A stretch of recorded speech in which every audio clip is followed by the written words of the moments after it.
नमस्कार, आपका स्वागत है मित्रों। प्राचीन वेदों में सूर्य को सर्व जगत की आत्मा कहा गया है। समस्त जीवों की आत्माओं का ऊर्जा स्रोत सूर्य देव ही है। सूर्य से ही सृष्टि पर जीवन है। सूर्य का शाब्दिक अर्थ प्रेरक होता है। यह सर्व प्रकाशक, सर्व प्रवर्तक होने से सर्व कल्याणकारी है। यजुर्वेद में कहा गया है, चक्षु सूर्य जाय, अर्थात सूर्य भगवान का नेत्र है। इसीलिए साक्षात भगवान सूर्य की किरणों के माध्यम से समस्त संसार का संचालन करते हैं। मनुष्य को सूर्य भगवान को जल देकर उनका आभार प्रकट करना चाहिए। यदि नित्य सूर्य को जल देना संभव नहीं है तो व्यक्ति को रविवार के दिन सूर्य देव को जल अवश्य ही देना चाहिए। इससे मनुष्य को सूर्य देव की कृपा प्राप्त होती है। मित्रों, सूर्य इस संपूर्ण सृष्टि के प्रत्येक जीव का आधार है। सूर्य देवता के बिना तो जीवन की कल्पना भी नहीं की जा सकती है। परम तेज तेजस्वी सूर्य देवता की उपासना करने की परंपरा अत्यंत प्राचीन काल से चली आ रही है। सूर्य देवता की पूजा के साथ ही उन्हें अर्घ्य देने का भी प्रचलन है। सूर्य देवता को अर्घ्य देने से मनुष्य के जीवन में कई सकारात्मक और चमत्कारी बदलाव होते हैं। भगवान श्री राम से लेकर भगवान श्री कृष्ण भी सूर्य देव को अर्घ्य दिया करते थे। भगवान श्री कृष्ण ने सूर्य देव की महत्ता का वर्णन कई बार किया है। रोज सूर्य देव को जल चढ़ाना एक ऐसा नियम है जो आपकी जिंदगी में बहुत बड़ा बदलाव ला सकता है। सूर्य की शक्ति इतनी अलौकिक है कि इसके बिना यह पूरी धरती तहस नहस हो सकती है।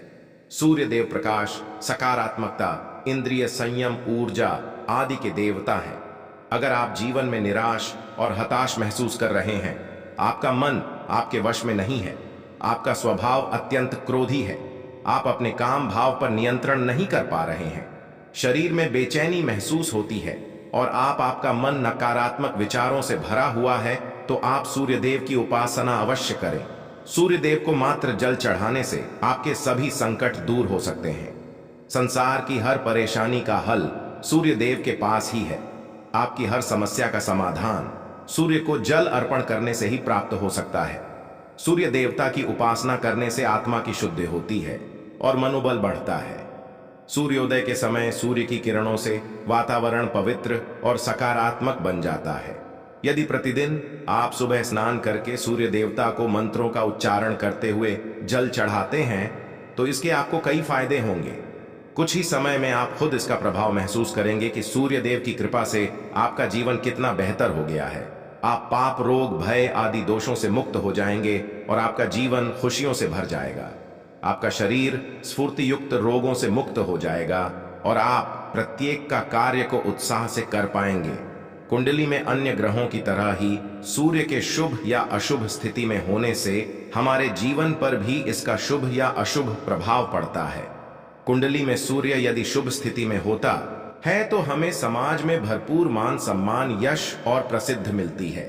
वहीं कुंडली में यदि सूर्य अशुभ स्थिति में हो तो इसके विपरीत परिणाम मिलते हैं। इसलिए कुंडली में यदि सूर्य की स्थिति मजबूत करनी है तो ज्योतिष शास्त्र में कुछ ऐसी चीजों के बारे में बताया है जिन्हें पानी में डालकर सूर्य देव को अर्घ्य देने से शुभ परिणाम प्राप्त होते हैं। किंतु मित्रों, कई मनुष्य सूर्य को जल देते समय बहुत सी गलतियां कर बैठते हैं। सूर्य को जल देते समय महत्वपूर्ण नियमों का पालन नहीं करते हैं। गलत तरीके से अर्घ्य देकर सूर्य देव का अपमान नहीं करना चाहिए, अन्यथा मनुष्य को कई कष्टों का सामना करना पड़ सकता है। साथ केवल सूर्य को जल देने से फल की प्राप्ति नहीं होती है। सूर्य को जल देते समय विधि का पालन करते हुए सूर्य देव के मंत्र का जाप करना भी आवश्यक है। तभी सूर्य को जल देने का फल मनुष्य को प्राप्त होता है। ज्योतिष शास्त्र के अनुसार सूर्य देव अप्रसार की बुद्धि का नाश हो जाता है।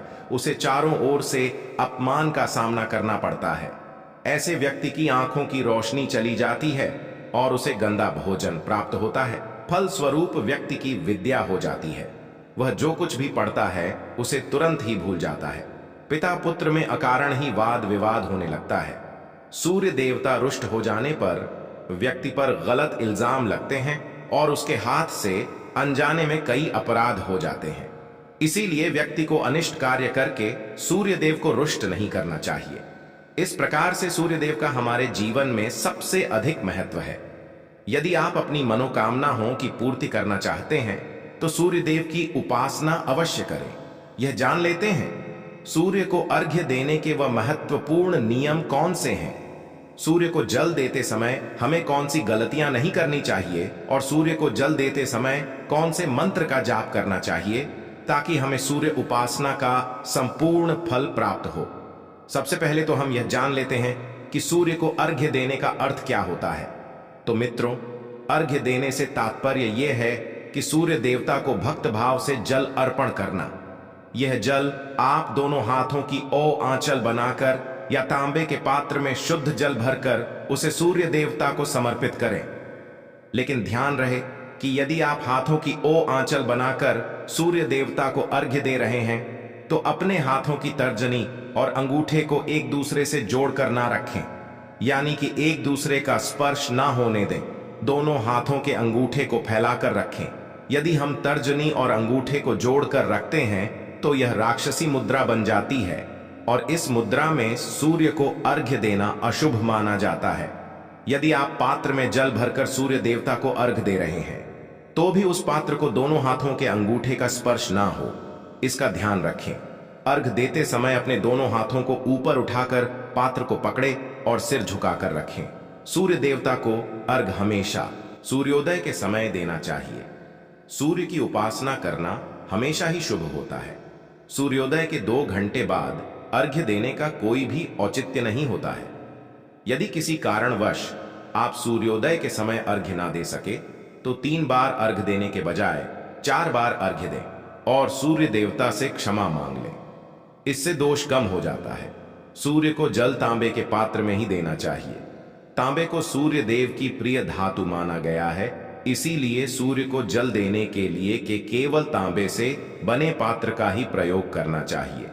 अन्य धातुओं से बने पात्रों में सूर्य को अर्घ्य देने से कोई लाभ प्राप्त नहीं होता है। परमात्मा ने सूर्य को जगत में प्रकाश करने, संचालन करने, अपने तेज से शरीर में ज्योति प्रदान करने तथा जठराग्नि के रूप में आमाशय में अन्य को बचाने का कार्य सौंपा है। इसी कारण से तांबे के पात्र में रखे जल को पीने से व्यक्ति पेट से जुड़े रोगों से भी मुक्त हो जाता है। उस तांबे के पात्र में गंगा जल या पवित्र नदियों का जल भरें। यदि ऐसा संभव नहीं है तो शुद्ध जल का प्रयोग करें। मात्र जल से कभी भी अर्घ्य नहीं देना चाहिए। जल के पात्र में जल के साथ मुख्य रूप से कोई भी लाल फूल, लाल चंदन और अक्षत जरूर डालें। आप चाहे तो इस जल में थोड़ा सा घी, शहद, दूध या गुड़ इत्यादि भी मिला सकते हैं। सूर्य देव को अर्घ्य देने का सही समय तब होता है जब सूर्य लालिमा लिए हो, अर्थात जब प्रातः काल में सूर्य लाल रंग का दिखाई दे तो उस समय अर्घ्य देना सर्वश्रेष्ठ फल देता है। मित्रों, यदि आपने सूर्य को अर्घ्य देने का संकल्प लिया है तो यह संकल्प कभी नहीं तोड़ना चाहिए। जितने दिनों का भी आपने संकल्प लिया हो उतने दिन सूर्य को अर्घ्य अवश्य देना चाहिए। यदि आप संकल्प को पूरा नहीं कर सकते तो ऐसा संकल्प नहीं करना चाहिए, इससे सूर्य देव रुष्ट हो जाते हैं। दोस्तों, भगवान श्री कृष्ण ने सूर्य देव को जल देने का मंत्र बताया है जिसका उच्चारण अवश्य ही करना चाहिए। वह मंत्र इस प्रकार है: ऊ आदित्य नम मंत्र या ऊ घनी सूर्याय नमः। मंत्र का जाप भी कर सकते हैं। इस मंत्र का उच्चारण करके सूर्य को जल देने से दरिद्रता का अंत होता है और व्यक्ति को सुख समृद्धि की प्राप्ति होती है। दोस्तों, सूर्य देव की महिमा अपरंपार है और प्रतिदिन ही हमें उनका आभार मानना चाहिए। परंतु ज्योतिष शास्त्र में मुख्य रूप से रविवार का दिन सूर्य देवता का दिन माना जाता है। इसलिए अपनी कुंडली से सूर्य दोष को दूर करने के लिए आपको रविवार के दिन विशेष रूप से सूर्य देवता का उपवास रखना चाहिए और सूर्य से संबंधित वस्तुओं का दान करना चाहिए। सूर्य देव से संबंधित वस्तुएं हैं तांबा, गेहूं, गुड़, चंदन तथा पीले रंग के वस्त्र आदि। इन वस्तुओं का रवि के दिन दान करने से व्यक्ति के सभी दुखों का अंत होता है। यदि आप बीमार हैं अथवा घर में सूतक है या अन्य कोई समस्या है जिसके कारण आप सूर्य देव को अर्घ्य नहीं दे पा रहे हैं तो इसके लिए शास्त्रों में मानस पूजा का प्रावधान किया गया है, यानी कि आप अपने मन में ही सूर्य देव को अर्घ्य दे सकते हैं।